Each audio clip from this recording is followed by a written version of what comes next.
You're listening to the Tony Kinnett Cast on 93 WYPC. WCYTV Here on the Daily Signal. Good evening and welcome to the Tony Kinnett Cast here on the Daily Signal, nationally syndicated first out of 93 WIBC. It's a really great evening to be with you because we've got breaking news coming out of the wazoo. Now, I'm sorry, that's not a medical term to differentiate men and women, Justice Ketanji Brown Jackson, but I digress. Anthony Bernal, the senior aide to good old First Lady and likely acting President Jill Biden, has flown the coop, in a manner of speaking. According to a press release from the House Oversight Committee very, very recently, Jill Biden's longtime aide, Anthony Bernal, is defying Congress and refusing to testify tomorrow about Joe Biden's cognitive decline after the White House waived his executive privilege.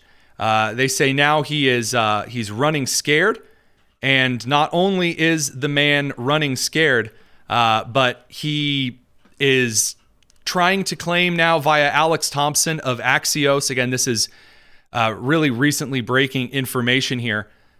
Bernal is trying to claim that he's just changing the date of the hearing. Like, I guess all of a sudden, even though they have been preparing to have Anthony Bernal, Joe Biden's aide, testify about Joe Biden's decline now for a while. Again, according to Alex Thompson over at Axios, he's trying to claim this as some type of is some kind of a refusal. It's misleading. He's just requesting a scheduling to the rescheduling to the interview. I asked Alex if this was familiar on the committee side, as if this is someone in the House committee confirming this, or if this is actually Anthony Bernal who was on his side, like individuals close to him that's confirming this. He hasn't got back to us yet on that one. So we'll keep you posted. Here's why this matters. So at the end of the Joe Biden presidency, by which I mean the last 90 days of the Joe Biden presidency, the man started sending out a lot of executive orders and a lot of pardons out as quick as his fingers could make him. And as he was doing so, we found out it wasn't as fast as his fingers could write the executive orders or sign them or sign the pardons. In fact, it was this fancy device called the AutoPen. And at the same time, we were also very well aware that Joe Biden had not just started a mental decline, not just begun the long road through dementia, as the letter that former President Ronald Reagan wrote, but Biden had essentially been non compos mentis, dead the entire presidency. Likely even through the 2020 campaign that he ran from the basement. So the entire nation has a serious interest in asking who was it that was giving executive orders and pardons from the president's office. Because from Biden's own lips, from testimony from House Speaker Mike Johnson, Biden was signing executive orders he didn't even know that he had signed. Case in point, Louisiana natural gas had essentially been banned in exports by the president of the United States. So Speaker Mike Johnson, being from Louisiana, goes to the White House, requests a special meeting with Biden, sits down and says, dude, you're going to bankrupt my entire state. If we can't sell natural gas to Europe, which, by the way, undercuts the Russian energy economy, how is Louisiana supposed to feed its families? And Biden, according to Johnson and according to records that we have from the White House, looked at the speaker and said, "What? I never do that, lasagna. I never signed it." Which we can roughly translate to, I never signed that executive order. So says Speaker Johnson. And that's not the only case that we have of Biden not remembering or not being aware of who he was pardoning, when, what he was naming after people. Indiana Congresswoman, now late Congresswoman Jackie Walorski, wonderful lady and a former friend of mine, now having passed away in that horrible car accident. Biden, days later, got up in front of the crowd at an event partially in honor of her, started looking through the crowd and asking where she was. You're telling me that man was slinging out executive orders?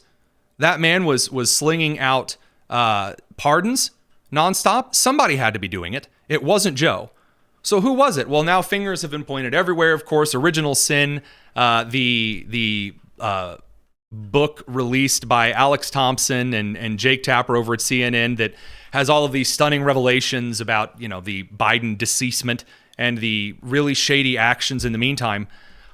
Well, it just so happens that some of the fingers have been pointed to Jill Biden and Jill Biden's staff. So the House Oversight Committee, via Comer, has now stepped forward to bring in a bunch of these Biden aides to get some answers, because most likely what's going to happen by the end of the Trump administration, just so we can go back and play the tape and say I'm right, sorry, it's most likely that Donald Trump is going to declare a lot of the Biden pardons and executive orders just null. Now, that's going to have a lot of serious implications, perhaps even Biden's signature on laws passed by Congress. It's going to have some serious implications on down the line. But one of the guys who have been pointed squarely at for holding a lot of power is this Anthony Bernal aide to Jill Biden. And one of the fingers pointing at him was David Hogg, the former vice chair of the DNC, who was just ousted for both trying to stir up some incumbency primary fights and then maybe something to do with this leak on the Bernal situation. Here, let's pull up that clip and show you this undercover investigation. One question for me is, like, how corrupt is the DNC if so many people knew, or few people knew about Biden, well, the president of the United States? I mean, I think the fact of the matter is the DNC is always going to be like a campaign arm of the president, ultimately. So, David Hogg speaking, for those who are listening and can't see it, says that, well, the DNC is obviously just a political arm for the president of the United States. Concerning. Here you go. The bigger issue was like the inner circle that was around Biden. That's it. And I can't stress to you enough. Like Jill Biden's chief of staff, like, had an enormous amount of power. Jill Biden? Jill Biden's chief of staff. That was like an open secret at the level. Like, I would avoid him. Like, he was scary. What was his name? Anthony Caucus. I've never seen him. Exactly. What do you mean? He's like a shadowy, like, Wizard of Oz type figure. That's what made him so, like, I knew how he looked, but I'm like, the general public wouldn't know how this man looked. Now, a couple of days later, in Jake Tapper and Alex Thompson's book, they point out that this Anthony Bernal guy was known around Washington, D.C. as essentially being the Hunter Biden without the cocaine or the hookers. Well, I certainly hope so. In the essence that he was kind of the kingmaker, decision maker for Jill Biden. That was the argument that was made. Again, some of the places that Jill Biden went, like, for example, to the Olympics with Jill, and some of the conversations that were allegedly held, that we don't really have a lot of record on yet, suggests this guy should be giving some testimony about whether or not Biden was making decisions, or the other Bidens were making decisions, or Obama, or Pelosi, or Elizabeth Warren, whomst ever. I would say Kamala Harris, but she was playing solitaire for a lot of her time in office, at least according to her own staffers. So who's doing the decision-making matters a whole lot. So James Comer and the House Oversight Committee is not thrilled about this whatsoever. And they, according to the House Oversight Committee, and I'm supposing that this is from Comer, even though it just says the committee is the account that issued the statement condemning Anthony Bernal running away from the committee request.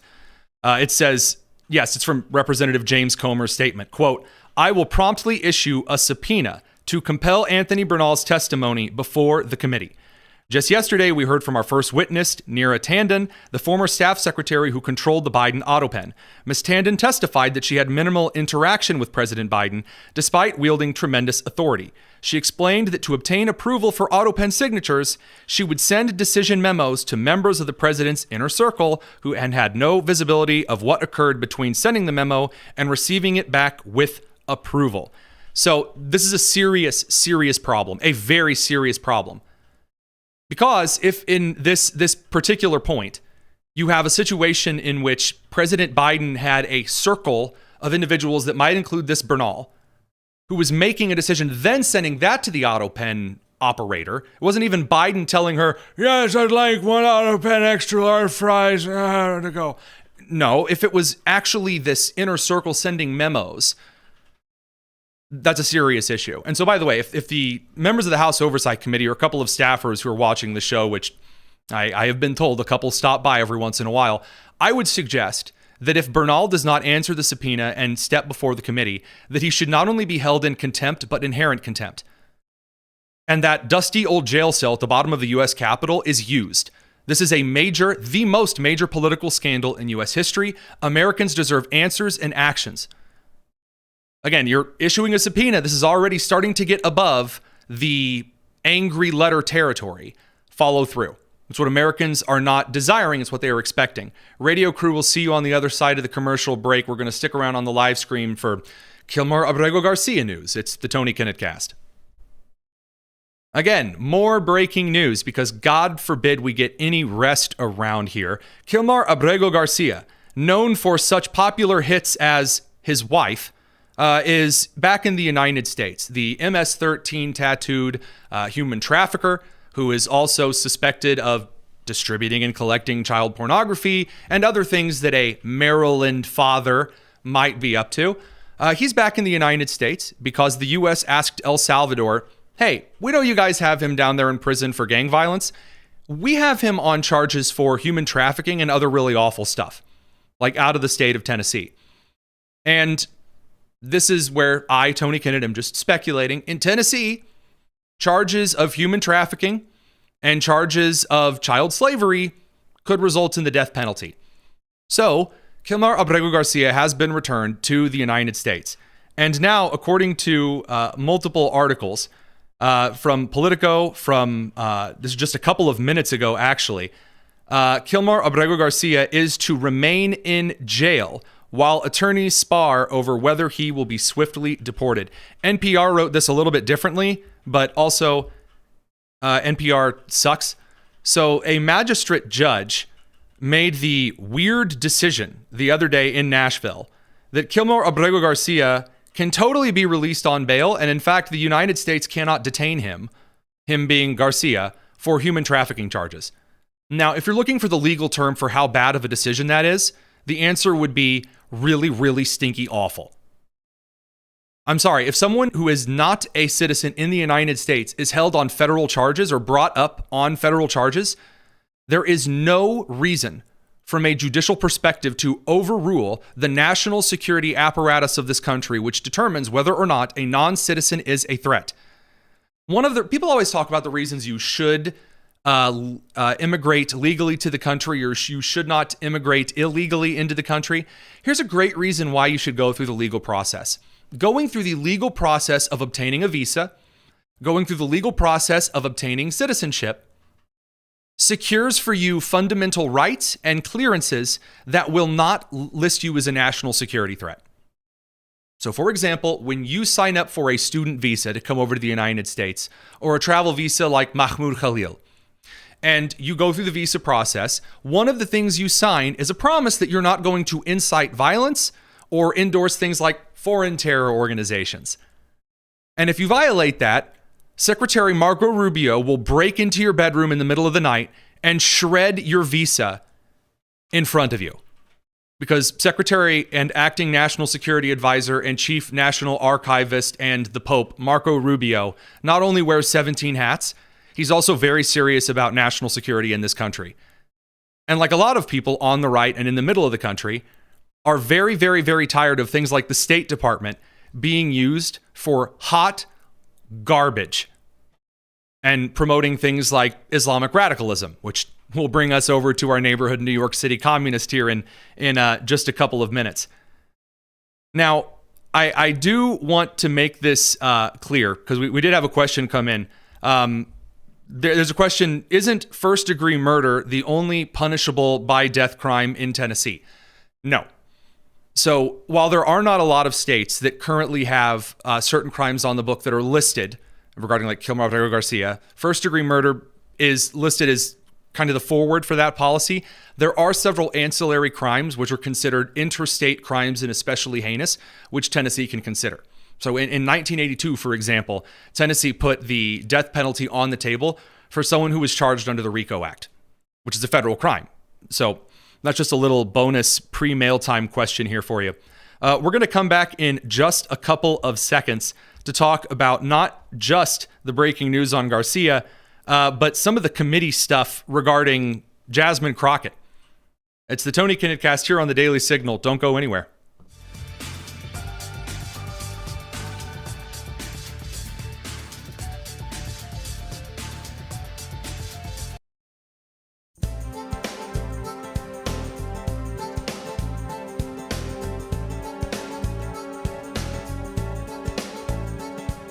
You're listening to the Tony Kinnett Cast on 93 WIBC. Welcome back to the Tony Kinnett Cast. There's a few things in the Oversight Committee beside the, how would I call this? The bold moves of Biden aides to be on the run. This would be Jasmine Crockett. God bless Jasmine Crockett of Dallas, who has not just been a prominent member in the Democrat Party, but has thoroughly embarrassed anyone whom she is in contact with. And not just on the left side of the aisle. Jasmine Crockett is known to, what's the right way to say this, act like a complete toddler in the House Oversight Committee. I will remind you of one of the most hallowed days in our nation's history that can only be described as constant shouting. You just voted to do it. You just voted to do it. Order. This is the House of Representatives, by the way. This is a committee in session. Robert's Rules of Order are in effect. The gavel, the oh so precious gavel of the committee chairperson is ready to go. All you got to do is say, shut up, be in order. And then if they're not in order, then you have a sergeant at arms come in. And again, we'll talk about this in a bit, but the Jasmine Crockett circus of acting like a fool in every single committee because she feels personally insulted never ceases. You just voted to do it. You just voted to do it. Order. I'm trying to get clarification. Look at, calm down. No, because this is what y'all do. So I'm trying to get clarification. Do you know how stupid you have to be for Democrat Jamie Raskin, who walks around seeing boogeymen behind every building, to also look over at Representative James Comer and wish for a quick and easy death from this nonsense? You're not recognized, Ms. Crockett. I can't hear you with your yelling. You don't want calm me to down. Be, Can you please calm down? Don't tell me to calm down. Calm down. Because y'all talk noise and then You're can't out of take control. Because if I come and talk shit about her. I love it so much. I love it. By the way, one of the few times that we actually don't have to bleep out a swear on the air per FCC rules. If someone is in session, like actually on the floor of the House in session, you don't have to bleep over that. So Jasmine Crockett's wonderful way with the English language can be brought bare for all of us to hear and enjoy.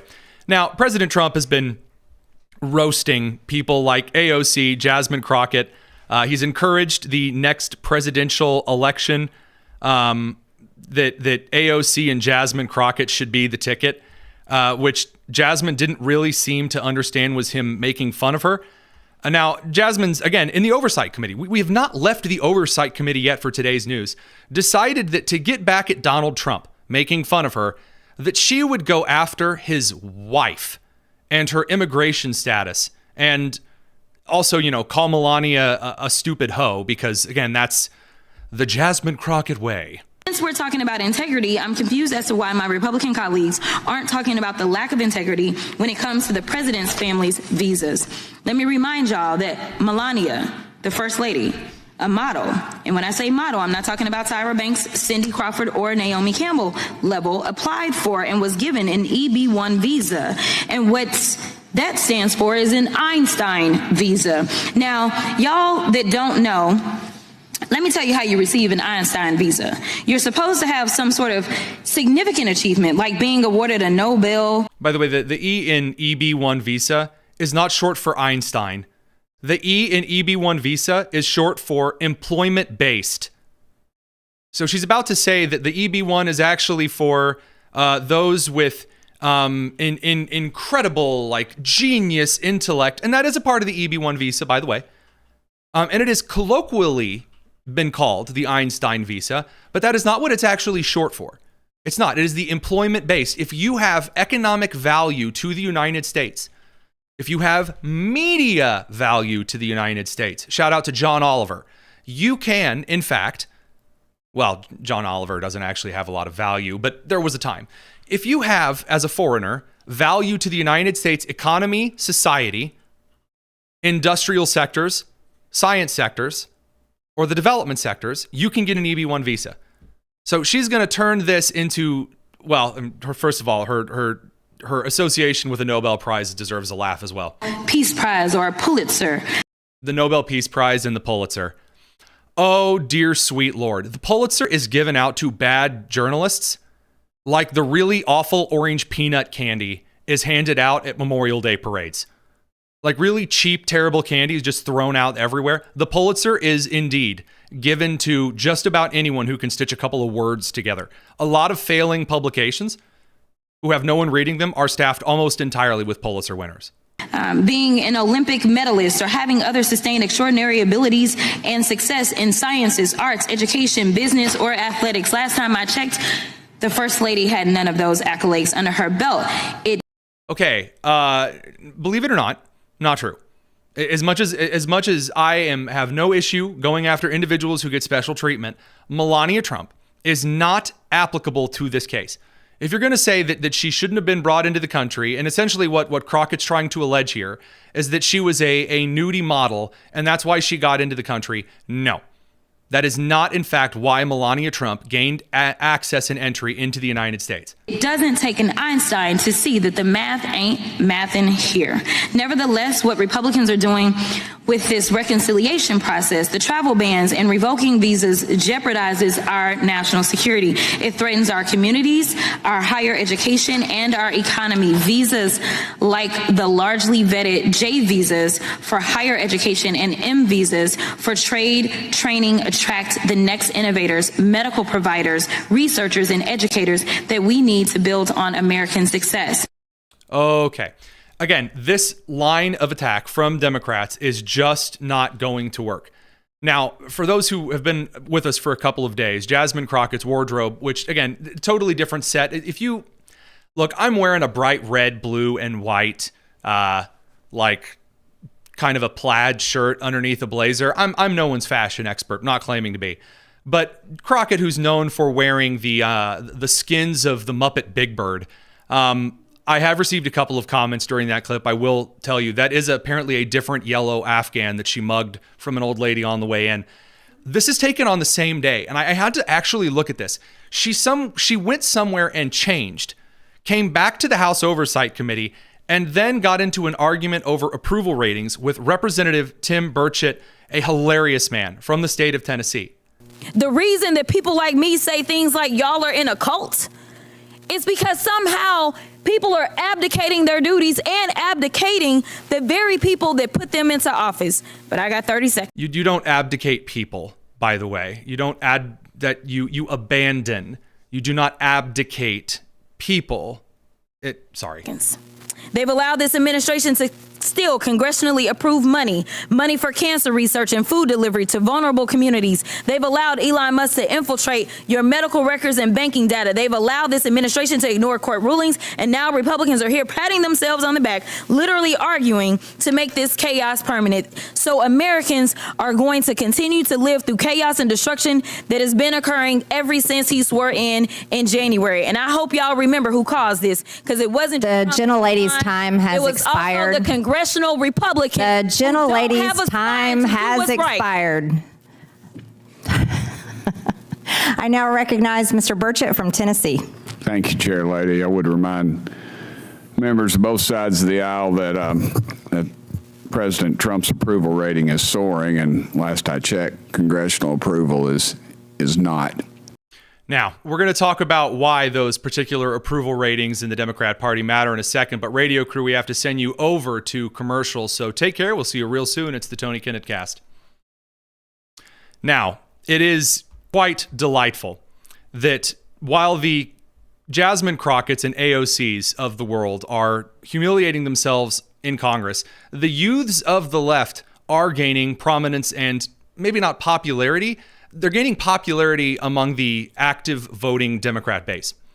So there was a time, we've talked about this before, where Chuck Schumer and Nancy Pelosi and Bonnie Flank and Ted Kennedy and a bunch of the old corporate guard of the Democrats realized that they were getting older.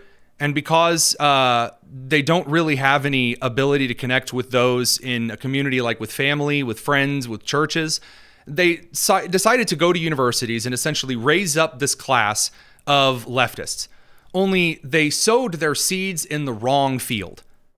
And essentially, in this era of kind of Bill Clinton corporate protectionism, in which he signed a lot of deals and, through things like tariffs and then alternate trade agreements, that the Democrats took that kind of trade protectionism and then said, who else out there that's not a Republican can we bring into this coalition? And they found the socialists, who have always been very close to the Democrat side of the aisle for precisely those reasons.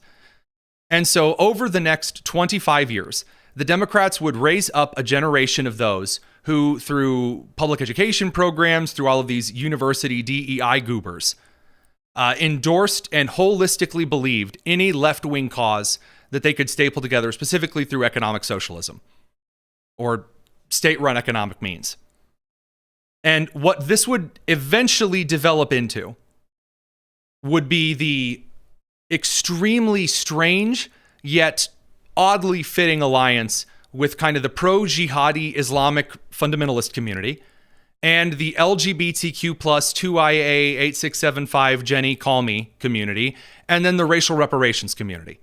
And through the Obama coalition, this group essentially became the socialist slash kind of Marxist lever. Anyone who is out there and is not a part of what they consider the dominant group in society is therefore oppressed. A very Paulo Freire-ian idea. By the way, this is where critical race theory comes from.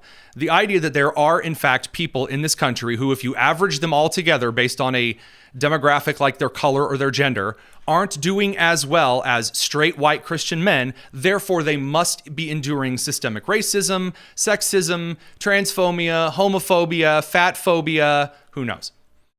And it got a lot of traction, because the universities that were developing a lot of these programs, because a lot of do-nothing, never really worked a real job professors in these education colleges and psychology colleges, etc., started churning out really awful people that eventually made their ways into HR departments and corporate boards. And so we had 15 years of this social nonsense, while at the same time saying that we needed to overturn and eat the rich, which also just so happened to mean straight white Christian or Jewish men. And then later, sometimes Asian men. It's kind of like sometimes why. And this all boils down into the election of Zohran Mamdani in the Democrat primary in New York City, which we're going to talk about very briefly because there's something no one has really been talking about regarding his defeat of Andrew Cuomo in the primary. What no one has really talked about is how we got to this particular point. It didn't just come out of nowhere. And it isn't the classic idea that I've heard from some of my, right-wing colleagues and pundits suggesting that this is some type of a secret long march plot that's always been in the works. No. You can see the real fear in a lot of Democrats in Congress and officials around the states right now. We're going to talk about it. It's the Tony Kinnett Cast here on the Daily Signal. We're going to pick up the radio crew from commercial.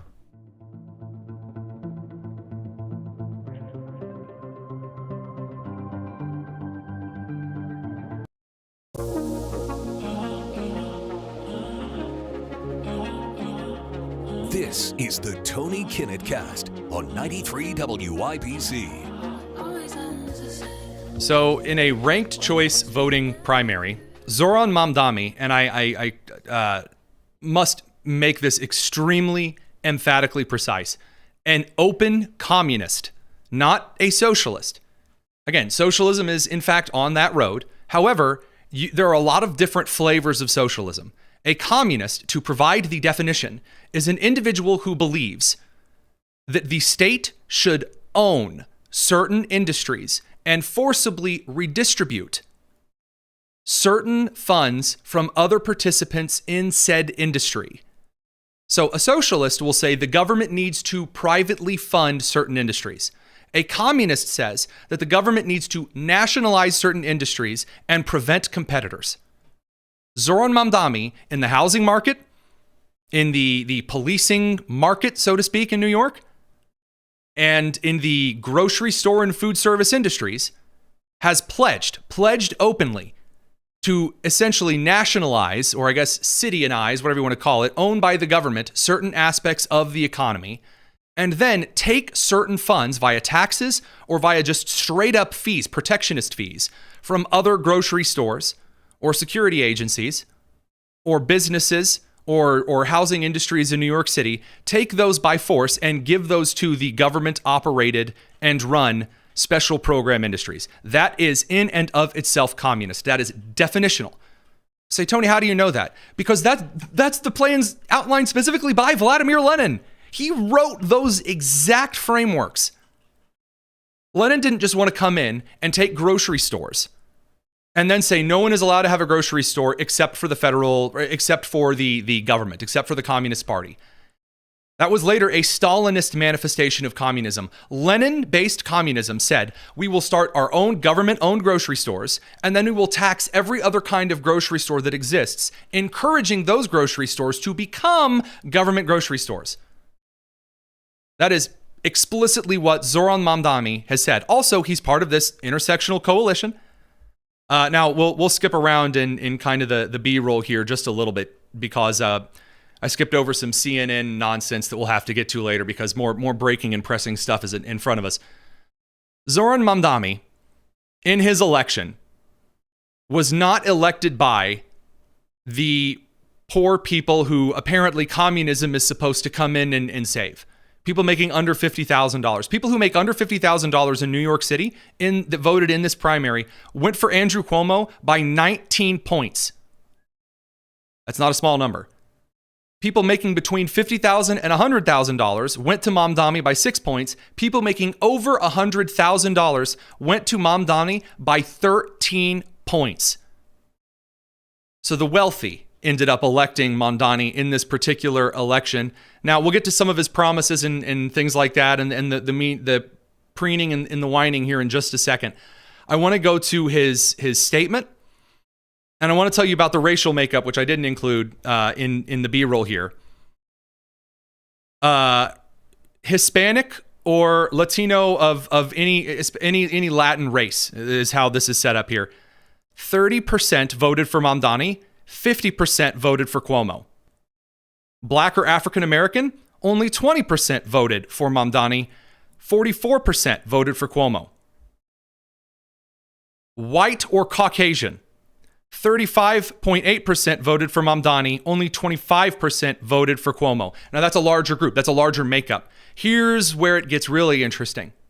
Middle Eastern Asian or Arabic Asian, 58% went for Mamdani and only 16.1% went for Cuomo. Why does that matter? Because on that little intersectional line, the Democrats not only sowed their oats with the oppressed on the financial spectrum with the socialists and the Marxists, they also sowed their plight to who they consider to be the number one aggrieved people religiously in the United States, and those would be Muslims. According to a Foreign Affairs article today, apparently Islamophobia is the only kind of religious bigotry that is allowed in the United States, which is one of the most retarded takes in human history. You can make fun of almost any religion that you want in the United States. It is more than acceptable now. If you turn on any sitcom, if you turn on any adult cartoon, for example, any late night show, Christians have been made fun of a lot. Jews have been made fun of a lot. Agnostics and atheists have been made fun of a lot. Even to a degree, those who adhere to the kind of hedonist, astrologist, spiritualist kind of nonsense have been made fun of a heck of a lot. Not enough, in my opinion, because astrology is one of the dumber ways that you could express your faith. I don't apologize for that at all. But if you, in fact, have ever cast any kind of a criticism, any kind of a concern over anything regarding Islam, perhaps after an Islamic terrorist attack, immediately you are called Islamophobic.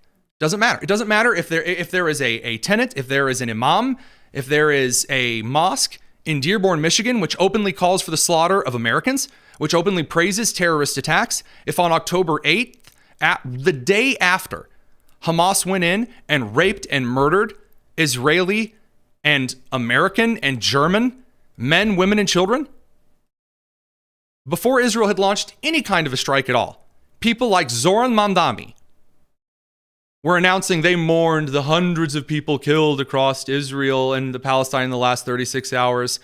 Netanyahu's declaration of war, the Israeli government's decision to cut electricity to Gaza, and Knesset members calling for another Nakba will undoubtedly lead to more violence and suffering in the days and weeks to come. A path toward a just and lasting peace can only begin by ending the occupation and dismantling apartheid. That's his his grand suggestion. Again, right after, no genuine condemnation of the violence against those in Israel without making it very, very, very clear, also the Islamophobia. Because there's no calling out of any other group without also saying, well, Muslims have it really, really, really, really, really bad. Oh, man. It's just so terrible, even when none of that had occurred.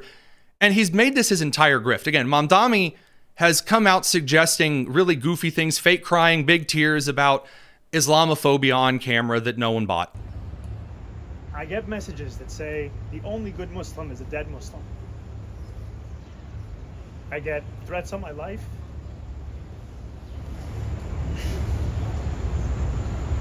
On the people that I love. And I try not to talk about it. Because the function of racism, as Toni Morrison said, is distraction. Okay. Yeah. The only good Muslim is... Yeah, I'm sure people have said... Because that's something that people say quite often. No. Nope. Not seeing it. And this intersectional coalition, the most radical members, the individuals who set things on fire and assaulted people at Columbia University and a lot of other universities, and their pro-Hamas movement, now waving flags of the Iran regime, not of the Iranian people, by the way, whom the Iranian regime are beating and raping and hanging and, the general stuff that comes with a fundamentalist Islamic government, but are going out effectively campaigning for any kind of genocidal, brutal, terrible attack that they can find. And again, not just from the Islamic side, but from the pro-LGBTQ plus 2IA side, praising individuals who are claiming to be trans who are attacking others, praising the brutal murder of the United Healthcare CEO by Luigi Mangione. This individual who has been elected, and again, a lot of have talked about some of the the stuff he is, and New York's going to learn and all this other kind of things. That's not the story here. I hate to tell you that New York electing a communist, pro-jihadi, just 24 years after 9/11. Okay, that is a serious thing. I wholeheartedly agree with you. The real story here is the way the Democrats are responding to this. The Democrats are falling over themselves, not just at the city level, not just fellow city councilmen, not just New York assemblymen. New York Attorney General Letitia James, Kathy Hochul, almost all members of the progressive Democrats in Congress, mainstanding leaders like Hakeem Jeffries, the House Minority Leader, the Senate Minority Leader, they are all coming out to express their fondness and excitement over, again, an openly communist, pro-jihadi, insanely terrible human being. And we're going to talk about this in a little bit of detail here. So over on the B-roll, I pulled together a couple of the endorsements, but we're going to start with the statement from Letitia James, the Attorney General of New York, who, also is currently under investigation for very serious and very blatant mortgage fraud. They mispronounce his name. They say that he is inexperienced. Look at the way she's framing the criticisms of him. Sort of reminds me of a candidate who ran on change at a moment when so many individuals have lost faith in government.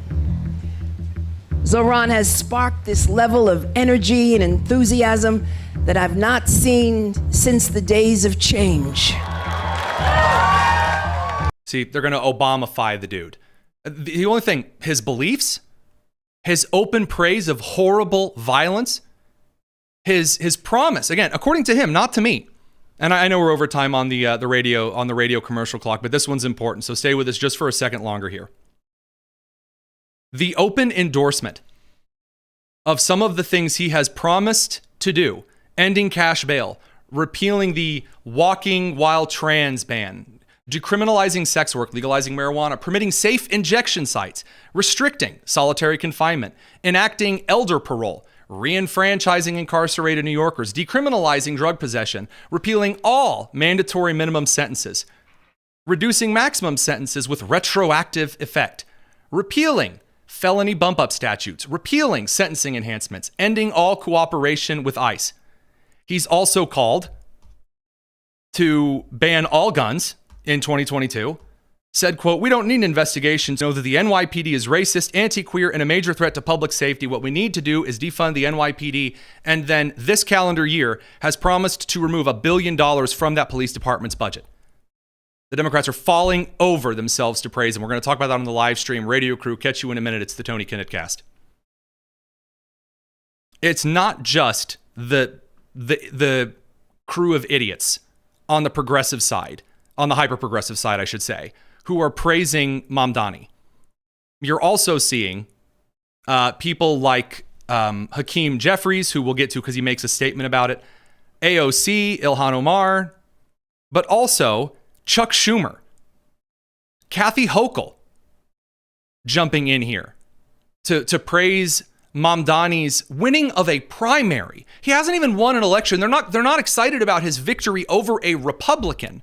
They're not excited about his victory over an independent. They are excited about his victory in a primary. And the reason is because they are terrified. They are terrified. They have sowed the seeds of an extremely violent group of people who have no qualms about killing, who have no qualms about murder and assassination and arson and setting women and children on fire. They have no qualms about destroying an entire downtown, whether that's in the Midwest, whether that's in California or New York or Chicago or Atlanta. They have no qualms about any of this. And when they're asked about it in Congress, when individuals like a USC professor, Dr. Sean Harper, is asked explicitly by Representative Brandon Gill, do you believe people should be discriminated by in race, yes or no? These people refuse to answer. They are very blatant about this. We're going to move on. Do you believe that America should be a colorblind society? For instance, should people be treated differently based on their race? It's just a yes or no question.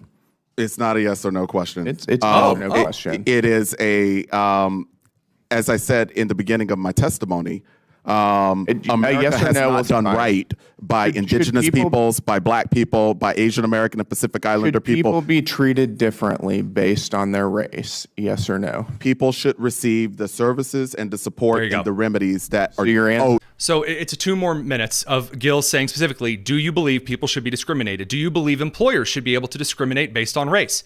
And the guy says, I don't believe it should all be for white people. Okay. This group terrifies the Democrats because there is no telling them to calm down. You can't tell them. You told them it was wonderful that they had a religious adherence to fundamentalist Islamic jihadism, to LGBTQ plus 2IA whatever, and anyone who didn't affirm their choices was erasing them from existence, murdering them. That anyone who didn't believe in socialism was for killing people via health insurance companies and other kinds of horrible accusations. Now it's too late. All that's left is that crew and the angry rich white women. That's it. The Democrats have nothing else. Schumer can't buck against that. The last time he tried, he received death threats.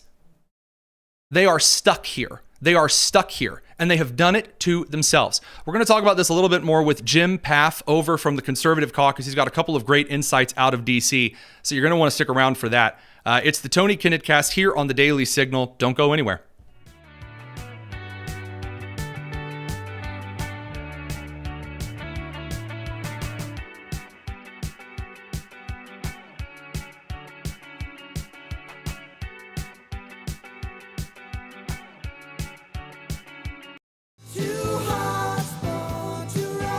It's the Tony Kinnett Cast on 93 WIPC.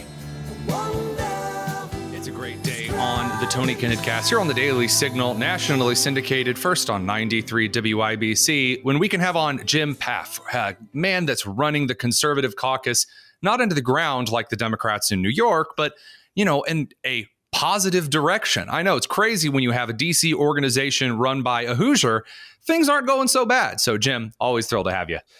Great to be with you, Tony. Yeah, and don't hold it against me living in Bloomington, Indiana, although I'm here in D.C. about 70% of the time and trying to kick butt and take names if we can. You know, speaking of the kicking of butts and the taking of names. Kick names, take ass. Yeah, that's right. There are a lot of butts kicked over on the Middle Eastern side of affairs, not just in how the Middle East itself is carried out. But really, I was told that the world was truly, deeply, seriously divided, not just in the American punditry side, but in Europe and Asia, and that there was just going to be this huge international conflagration. I have now seen more world leaders respond to the leadership shown by the Trump administration positively in this case than I think I have during the entire time he's been in office up to this point.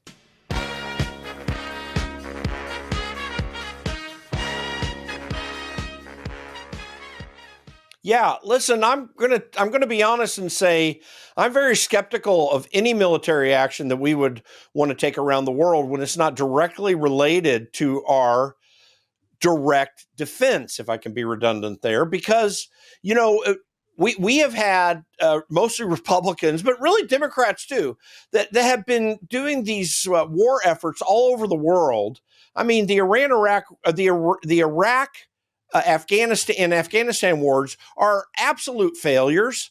There were probably some successes that happened, but really, honestly, the treasure that every one of us lost with trillions of dollars spent and the loss of thousands of American lives, not to mention hundreds of thousands of people related to foreign engagements, that we needed to go away from that. But the wars were a success, but the occupations were massive failures. And I think there's a good distinction there, that the nation building and the going in. I mean, the strikes on Baghdad were presto hesto, no problem. But then once you get into the stay there and make yourself target stage for decades, that's a lot of blood and treasure, like you said, lost. Yeah, that is the biggest part of the problem. I don't think we should have ever gone into the Iraq war, but that's a long discussion.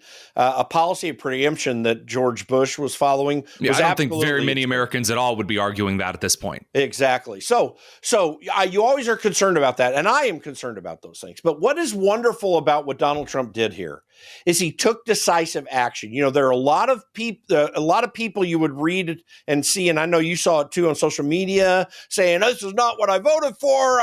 We can't. When he would go and when he went and bombed Iran. But here's the thing: it is what we voted for, folks. We voted for someone that would take decisive action and not put us in wars. Donald Trump proved that you can have a peace through strength ideology without being a warmonger. This is the first president since Ronald Reagan. I mean, Ronald Reagan, remember, was getting excoriated at the end of his presidency because he was quickly looking for nuclear arms deals with Gorbachev before the Berlin Wall before the Berlin Wall fell, and he wanted that. People were getting upset with him in the neocon side of things. So Donald Trump is a wonderful, refreshing change on the international stage, and what just happened at the NATO conference proves that it is blowing people's minds that this guy has such great resolve and is focused and driven and has put the staff together, the administration together to get these things done with a peace negotiation that is quickly successful in the back end. It's amazing. So I want to build off of that because, of course, we could get into the weeds and, talk about, neoconservatism and like the overuse of that term and hyper-isolationism and the overuse of that term and the bickering and the squabbling and all of that. I've looked at the polls. I've seen a lot more unity on this than I was told that there was. What I want to get to, however, is something that I know you and I are personally deeply interested in, which is building a grassroots movement of Americans who are invested in keeping an eye on things, right? It's a republic you have to maintain. We have moments of victories. We have moments of outrage. And now I'm seeing, again, New York in its Democrat primary throwing forward Zohran Mamdani and all of the nonsense from that Columbia University darling. With the vision of a city that every New Yorker could afford. We have won. Go ahead, make a rap for your naughty. It's a rap. Get the glass, make the rap. And it reminds me how often we fail to understand the price we have paid for the apathy of average, common, regular, everyday Americans towards the political system because we're focusing on the big and the flashy. And that is going to cause severe consequences if we don't start bringing the attention to the big stuff, to the average, everyday Americans that are the ones bearing the weight of all of this. Yeah, though there's no doubt about that. What this is going to do, this is going to be an interesting little political experiment. Of course, it should be unnecessary, but we still have a large number of people in this country who somehow think socialism is a good idea. And they're about to get a major taste of that in New York I'm still City. amazed that we're so used now, again, because you and I are not hyperbolic individuals. I know that I'm very dramatic, but I do try to keep my language appropriate to the specific thing that's currently being described. Normally, I don't use the word communist. I use either Marxian or socialist, because now that we have a case where a guy is an open, honest to God, or very dishonest to God in this case, communist, I want it to be clear, this is a man whom wields the hammer and sickle with his keffiyeh. I mean, the dude is a certified nutcase.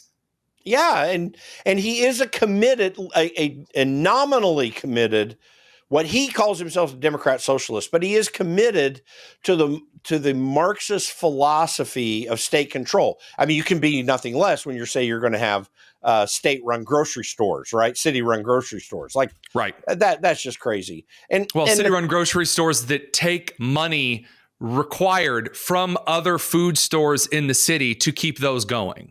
And they'll lower prices. They'll kill off a lot of local grocery stores, and then the prices are going to go prevent right back up cavities. Yeah, it'll wipe your butt, do your taxes, and also find you a wife. It's incredible what these grocery stores are going to do. Yeah, and it's going to come back to Biden because the prices are going to have to go back up. It's going to be real expensive. You won't always see it at the register. You're going to see it in your taxes, which are already really high. I mean, it's just bound for failure. On the backside of that, happening right now in Argentina, is you've got a 5.8% economic growth. You've got inflation going way down. And what's happening? Javier Milei gets elected. He immediately massive cuts to government happening there. I mean, to the point that would make a Republican in the United States Congress today blush after we just had a big election. And he's having incredible positive economic growth results. And I said on X recently, I posted something up there where I said, Javier Milei did not engineer his success. He facilitated it. What engineered it is the fact of economic law that you just cannot change. When you get government out of people's lives, better things happen. Not perfect things, much better things. And we're going to see the opposite of that in New York City. And hopefully it'll be a good object lesson for the country, not to mention the people in New York. That is one of the most important lessons to be learned in any kind of political philosophy in American history. The difference between engineering and facilitating cannot be overstated. When you get all of these micromanagers, and this is true in when I was in the classroom, this was true when you work in kind of the corporate sector and you have employees and overseers and all of that nonsense, that when you start to micromanage to the point where you are doing the jobs of everyone else, and that's what government engineering is, right? It's the government trying to be a citizen at the same time, which it cannot be, it doesn't work. You get disaster because all of the incentive, the purpose, the excitement, the risk, which drive human ambition is taken out. And, all of the good consequences from that as well, the reward coming from the risk. But when you facilitate things, when you say, here are a couple of guardrails, so that no one gets taken advantage of outside of the realms of common law. And then you say, we're going to open up certain incentives for you to go and to do and to build.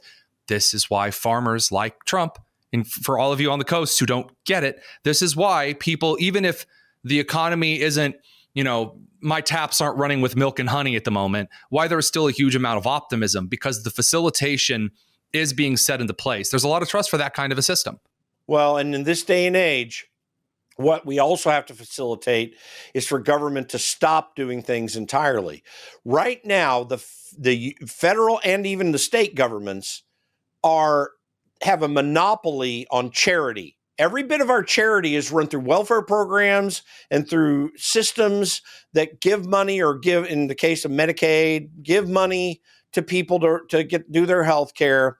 That is charity in another form, and it works poorly every single time. When you get the government out of the way, charity would work much better, and frankly did. Before, the hospital movement is a Christian charity movement, for example, that didn't happen because of government. When Milton Friedman made the great point, and there's a famous 2-minute video of this when he was on the Phil Donahue show back in the 1970s, he said, in world history, the greatest efforts of getting rid of driving poverty, to get rid of driving poverty and to allow the kind of economic growth that allows people to get away from that has always been a free market system. There is no better way to deal with all these problems. If you say, oh man, I don't get a job, I want socialism to do it for me, the government can never do it for you. You can do it for yourself if you're willing to do it. And if you're not willing to in a free market system, then you're not going to get the food. But everyone will if they just are allowed to do the work. If their ingenuity will get things done. Government has no such thing as ingenuity.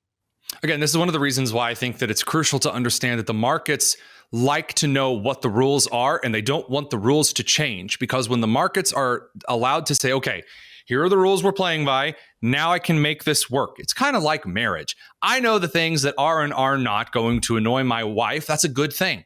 If there is a bunch of hidden mystery rules that are coming in and I don't know how to operate, well, then I'm not going to take chances. I'm not going to go out of my way to do this, that, and the other, because I'm going to be worried I'm going to be getting slapped. Now, I'm married well, and my wife and I have very clear sets of, things that do and don't upset us. So it's easy to move in that particular kind of a fashion. So I do think that right now there is an incredible sense of optimism that should be talked about, not for a bootlicking reason, to sit here and say, wow, everything's great and wonderful, but to reinforce, this is why your vote matters. This is why what you are doing matters. Because when it comes time to the primaries, not the general, when it comes time for primaries, you decide what candidates are going to be heading toe-to-toe in November.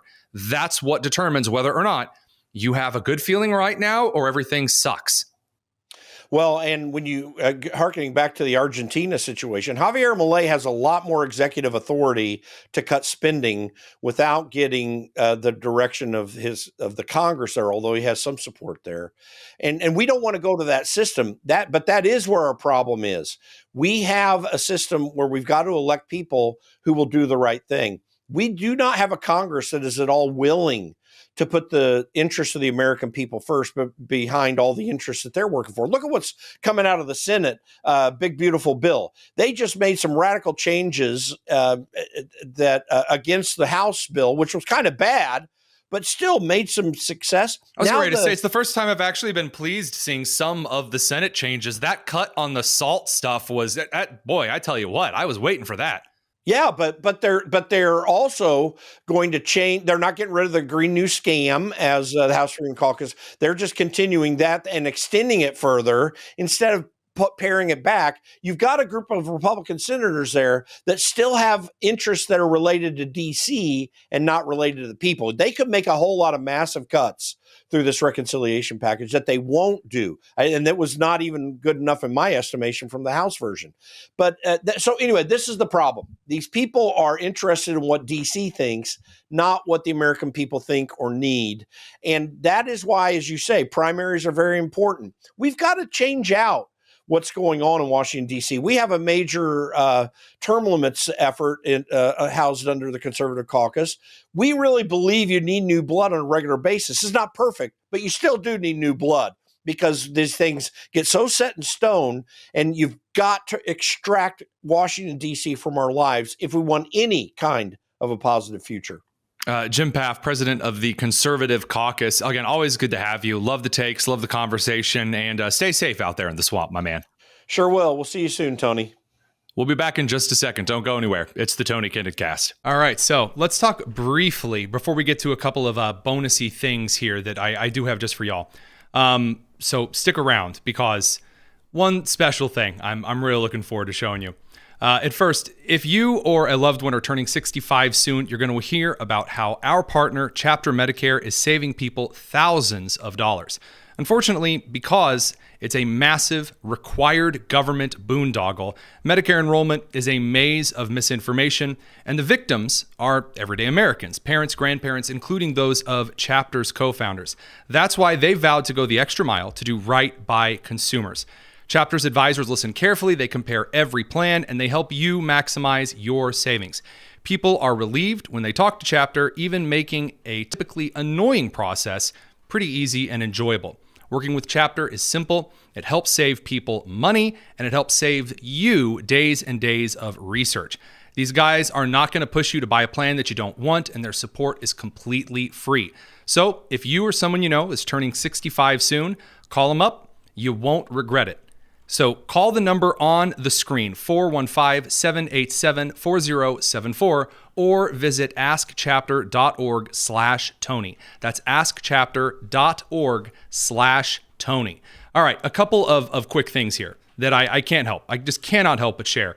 There is, I really couldn't quite believe it, but it apparently is true, an individual who is trying to immigrate over from what is it, like Norway? Yeah, a 21-year-old Norwegian tourist, Mads Mikkelsen, according to the articles, was denied entry into the United States and deported after U.S. Customs and Border Protection officials at Newark Airport found a meme of Vice President J.D. Vance on his phone.